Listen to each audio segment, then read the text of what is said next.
I am Munir. Welcome back to my channel. ഇന്ന് ഞാൻ നിങ്ങൾക്ക് വേണ്ടിയിട്ടൊരു വ്ളോഗാണ് ചെയ്യുന്നത്. കഴിഞ്ഞ ഞായറാഴ്ച വീട്ടിൽ വെറുതെ ഇരുന്നപ്പോൾ കുട്ടികൾക്ക് വേണ്ടിയിട്ട് ഞാൻ ഈ പൊട്ടാറ്റോ ചിപ്സ് ഉണ്ടാക്കി. ലേസ് ബിങ്കോ ഒക്കെ പോലെയുള്ള നമ്മുടെ പാക്കിങ്ങിൽ വരുന്ന അതേ രുചിയിലുള്ള പൊട്ടാറ്റോ ചിപ്സ് നമുക്ക് വീട്ടിൽ തന്നെ വളരെ സിമ്പിളായിട്ട് ഉണ്ടാക്കാം. അത് നിങ്ങൾക്ക് വേണ്ടിയിട്ട് ഞാൻ എങ്ങനെ ഉണ്ടാക്കിയത് എന്നൊന്ന് പരിചയപ്പെടുത്തും കൂടിയാണ് ഈ വീഡിയോയിൽ ഞാൻ ചെയ്യുന്നത്. അപ്പം ഇനി നമുക്ക് നേരിട്ട് ഇതിൻ്റെ പ്രിപ്പറേഷനിലേക്ക് കിടക്കാം. ഞാൻ ആദ്യം ഇതിന് വേണ്ടിയിട്ട് ഒരു 5 ഉരുളക്കിഴങ്ങാണ് ഇതിന് വേണ്ടിയിട്ട് എടുത്തത്. അത് നന്നായിട്ടൊന്ന് കഴുകിയതിന് ശേഷം ഇതിൻ്റെ തൊലി ഒന്ന് ശരിക്കൊന്ന് കളഞ്ഞു. തൊലി ഒന്ന് ചെത്തിയെടുത്തു. നമ്മൾ ആദ്യം ചെയ്യേണ്ട പണി ഇതാണ്.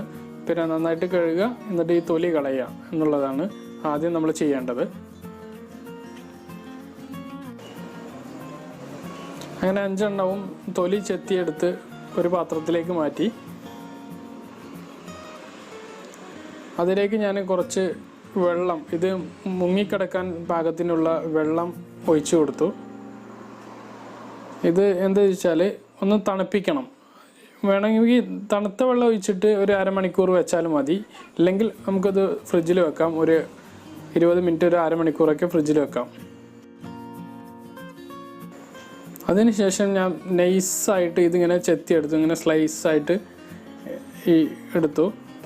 ശരിക്കും ഇങ്ങനെ തിന്നായി കിട്ടണം. അതുകൊണ്ട് കത്തി ഉപയോഗിച്ചിട്ട് നമ്മൾ അങ്ങനെ ചെത്തിയാൽ അത്ര ക്ലിയർ ആവില്ല. ഇതിലൊരു പൊടിയുണ്ട്, അപ്പോൾ അതൊക്കെ ഇങ്ങനെ ക്ലിയർ ആവില്ല. പിന്നെ ഇതിൽ നമ്മൾ ചെത്തുന്ന സമയത്ത് ഇങ്ങനെ ഒരു വെള്ളം ഒലിക്കുകയും ചെയ്യും. അപ്പോൾ ഇങ്ങനെയുള്ള ഈ സ്ലൈസറൊക്കെ ഉപയോഗിച്ചിട്ട് ചെത്തുന്നാവും നന്നാവുക. കത്തി ഉപയോഗിച്ചാൽ അത് ഇത്ര തിന്നായി കിട്ടില്ല. നമ്മളിത് ഉണ്ടാക്കുന്നതിൽ ഏറ്റവും വലിയ പണി എന്ന് പറയുന്നത് ഇതിങ്ങനെ ചെത്തൽ തന്നെയാണ്. അത്ര വലിയ പണിയൊന്നുമല്ല, എന്നാലും ഇത് ചെത്തിയെടുക്കലാണ് ഏറ്റവും വലിയ പണി. അങ്ങനെ ഇത് 5 ഞാൻ ശരിക്കൊന്ന് ക്ലിയറായിട്ട് ഇങ്ങനെ ചെത്തിയെടുത്തു. അത് കഴിഞ്ഞിട്ട് നമുക്ക് ഇതിലേക്ക് കുറച്ച് ഉപ്പ് ആഡ് ചെയ്യണം. അപ്പോൾ നമ്മൾ ഫുള്ള് ഇത് കട്ട് ചെയ്ത് വെച്ചു.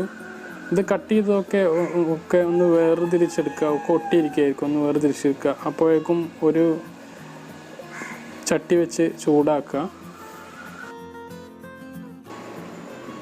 അതിനുശേഷം പിന്നെ നമ്മൾ ഇതിലേക്ക് ഓയിൽ ഒഴിച്ചു. ഒരു 1/2 ലിറ്റർ ഓയിലാണ് ഞാൻ ഉപയോഗിച്ചിട്ടുള്ളത്.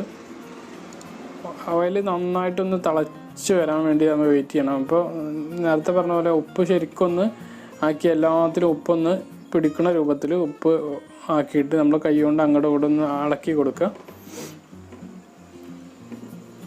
അതിനുശേഷം കുറച്ചെടുത്തിട്ട് ഇങ്ങനെ അപ്പോഴേക്കും നമ്മൾ ചട്ടിയിൽ ഇങ്ങനെ പിന്നെ എണ്ണ പാകമായിട്ടുണ്ടാവും, തിളച്ച് പാകമായിട്ടുണ്ടാവും. അപ്പോൾ ഇത് ഇങ്ങനെ എടുത്ത് സാധാ പിന്നെ ഇതിലേക്ക് ഇട്ടിട്ട് വറുത്തെടുക്കും.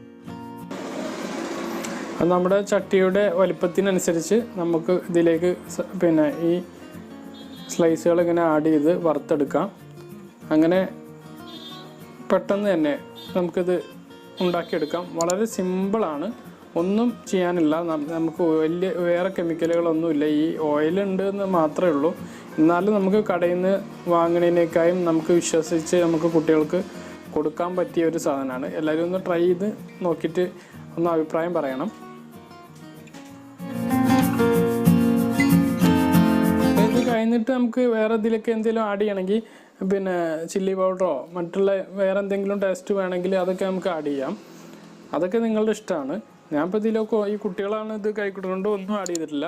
ഈ ഉപ്പ് രുചി മാത്രമേ ഉള്ളൂ ഇതിൻ്റെ കൂടെ. എല്ലാവർക്കും നല്ല ഇഷ്ടമായി, നല്ല ടേസ്റ്റാണ്. ഞാനും കഴിച്ചു നോക്കി, നല്ല ടേസ്റ്റായിരുന്നു. നിങ്ങൾ ഉണ്ടാക്കിയിട്ടൊന്ന് ട്രൈ ചെയ്യും, എന്നിട്ട് അഭിപ്രായം പറയണം. അപ്പോൾ ഈ വീഡിയോ നിങ്ങൾക്ക് ഇഷ്ടമായിട്ടുണ്ടാകും എന്ന് ഞാൻ കരുതുന്നു. ഇതുപോലുള്ള വ്യത്യസ്തമായ വീഡിയോകളായിട്ട് നമുക്ക് വീണ്ടും കാണാം. ഞാൻ ഈ വീഡിയോ അവസാനിപ്പിക്കുന്നതിന് മുമ്പ് എൻ്റെ വീഡിയോ നിങ്ങൾ ആദ്യമായിട്ടാണ് കാണുന്നതെങ്കിൽ എൻ്റെ ചാനൽ സബ്സ്ക്രൈബ് ചെയ്യുക. അപ്പം ബെല്ലൈക്കണും ഓണാക്കി വെക്കുക. മറ്റൊരു വീഡിയോയുമായി, അടിപൊളി വീഡിയോയുമായിട്ട് ഞാൻ വീണ്ടും വരും. മറ്റൊരു വീഡിയോയുമായി കാണുന്നവരേക്കും ബൈ.